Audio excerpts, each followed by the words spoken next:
बंदी छोड़ सतगुरु रामपाल जी भगवान जी की जय हो।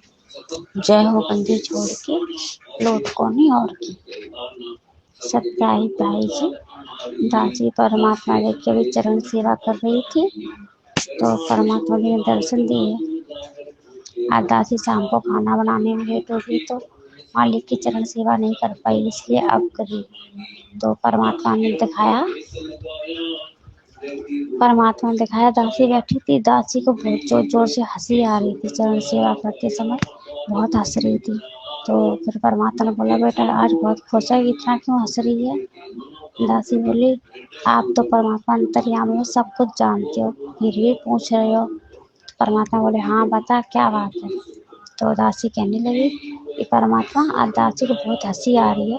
हंसी इसलिए आ रही है, अभी दासी ने ग्रुप में मैसेज पढ़ा है, पवन भैया ने डाला है कि मैनेजमेंट वालों ने किताब लिखी है गुरुद्रोहियों का पर्दाफाश।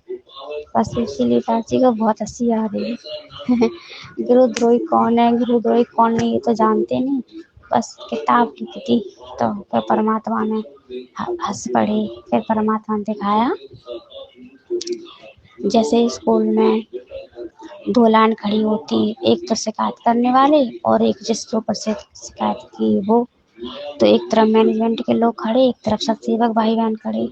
सतसेवक भाई बहन खड़े, उनके कपड़े सफ़ेद कलर के, सफ़ेद ड्रेस पहने हैं। और जो मैनेजमेंट वाले हैं उनके तरफ के काले कपड़े, काली ड्रेस पहने हैं। परमात्मा का स्वरूप है, सफ़ेद पैजामी और गोल्डन कलर का साथ कुर्ता है, उस पर सफ़ेद जैकेट है वो पहने हुए, हाथ में डंडी लिए हुए हैं।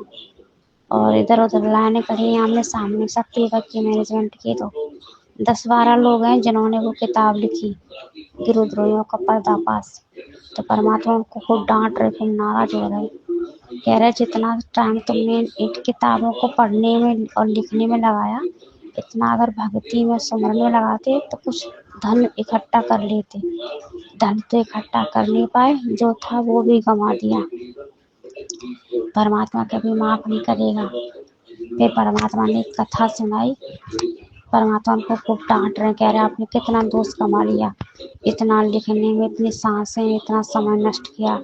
अब ये जो किताब पढ़ेगा उनकी भी इतना समय, इतनी सांसें नष्ट होगी और उससे मर्यादा खंड होगी, क्योंकि भगवान ने मना किया है ना कि हम किसी की निंदा चुगली नहीं करनी। और आप मतलब सत्सेवकों की निंदा चुगली कर रहे हो। किताब में कुछ भी नहीं, का खा गा भी नहीं है, कुछ भी नहीं, बकवाद है। और ये हमारा आदेश है, कोई भी इस किताब को नहीं पढ़ेगा। मैनेजमेंट वालों की तरफ है ना, उनको चिल्ला रही है।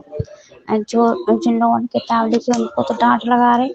परमात्मा आगे हाथ करके उनको सबकी डंडी मार रहे, लाल हाथ कर दिए मार के। और बाकी की जो जनता खड़ी उनके साइड में जो लोग होते हैं उनको कह रहे कोई भी किताब नहीं पढ़ेगा, ये हमारा आदेश है, क्योंकि इसमें सिर्फ समय और श्वास बर्बाद करनी है, इससे कुछ नहीं होगा। किसी निर्दोष के ऊपर कोई झूठी किताब लिखे, इसे नहीं पढ़ना चाहिए। फिर परमात्मा जी कथा सुना रहे हैं। एक दो दोस्त थे, उन्होंने चोरी की, सोना चुराया। फिर सोना चुरा के जब वो कुआं के पास में बैठे थे तो परमात्मा जी बता रहे हैं कि एक तो चला गया घर पे खाना बनाने। अब उनके अंदर क्या प्रेरणा हुई, जो घर पे खाना बनाने गया उसने सोचा कि अगर मैं अपने दोस्त को मार दूं तो सारा सामान, सारा सोना मुझे मिल जाएगा और मेरी तो बल्ले बल्ले हो जाएगी।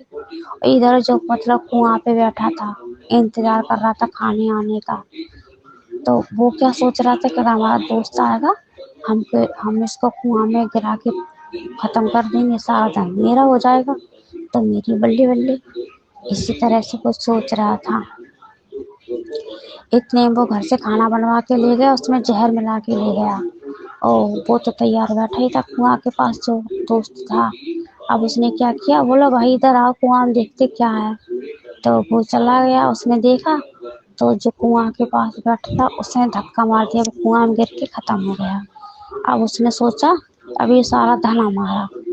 अब वो जो खाना लेके गया था, जो उसने खाना खाया तो वो खत्म हो गया, क्योंकि उस खाने में जहर मिला था। उसकी करनी वहीं उसी समय उसे मिल गई।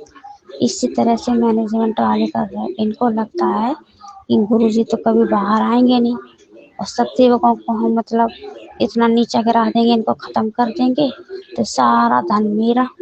अपना मनमानी आचरण करेंगे, संगत है नादान, ये ज्ञान आधार से सोचती नहीं है, हम इसको जैसा कहेंगे वैसे ही करेगी, बस ये अपनी चाल चल रहे। जैसे कि एक भैंस होती है, तालाब में नहाती है, एक चौंक कीड़ा होता है, वो उसमें चिपक जाता है, उसका खून चूसने लगता है।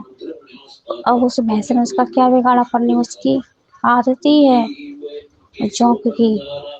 तो फिर क्या करते, उसके ऊपर नमक डाल देते, पूरा खून बन जाता, खत्म हो जाता। इसी तरह जो मैनेजमेंट वाले है ना, ये जोंक है जोंक, और सत्सेवक है ना, वो भैंस है, उनके जाके चिपक जाते हैं। पर सत्सेवकों के पास जो नमक है ना, वो ज्ञान रूपी नमक है, वो अपने ज्ञान रूपी नमक का हथौड़ा मारते हैं, ऊपर से इनके डालते हैं और ये अपने आप खत्म हो जाते हैं। इसलिए उनकी झूठी साची किताबें लिखना, बकवाद करना, ये अपना टाइम खराब कर रहे हैं और कुछ नहीं कर रहे हैं। इसी तरह से परमात्मा जी दिखा रहे हैं। और जो सत्सेवक भाई बहन उनसे कह रहे हैं, आप जाओ, घबरा मत, अपनी भक्ति में ध्यान लगाओ, भक्ति सेवा सुमरन और बंदगी करो। और जो सत्सेवक भाई बहन है एकदम सीधे, बहुत मायूसी के साथ में खड़े। परमात्मा कहते हैं, हमने कितने बार सत्य में सुनाया है, अगर किसी भगत से तुम बेवजह लड़ोगे, उससे परेशान करोगे, तो परमात्मा तुम्हें छोड़ेगा नहीं। और जो बेवजह भगत किसी भगत से अटकता है, तो उसका समझ नाश तक है, नाश उसका नजदीक है। इसी तरह मैनेजमेंट वालों का नाश ना नजदीक है, ये अपनी आदत से बाज नहीं आएंगे। तो मैनेजमेंट वाले कह रहे, परमात्मा मैंने क्या किया? बोला, आपने अच्छा ही किया। हमने मना किया था ना कि गेम नहीं देखना, आपने बैडमिंटन बनवा दिए, हॉस्पिटल बनवा दिए, और ये एम्बुलेंस, मतलब ये सब कुछ, मतलब परमात्मा के नारे जो जो उन्होंने को कर्म, कब हमने कहा इन सबको करने के लिए। और सेवकों ने क्या किया, सिर्फ हमारी महिमा ही तो की। तुम बकवाद में पड़े हो, जितना तुम बकवादों में पढ़े और वो भक्ति मार्ग में आगे बढ़ते जा रहे हैं। इसी तरह परमात्मा जी खूब डांट रहे हैं हम लोगों को, और कह रहे किताब मैनेजमेंट वालों से कह रहे कोई भी नहीं पढ़ेगा, इसमें सिर्फ बकवाद लिखी है, जो इसको पढ़ेगा, हमारी बात को नहीं मानेगा, वो हमारी नजरों से गिर जाएगा, और उसका नाम सब कुछ खंड। बस परमात्मा जी ने इतना ही दिखाया। बंदी छोड़, सतगुरु रामपाल जी भगवान जी की जय हो।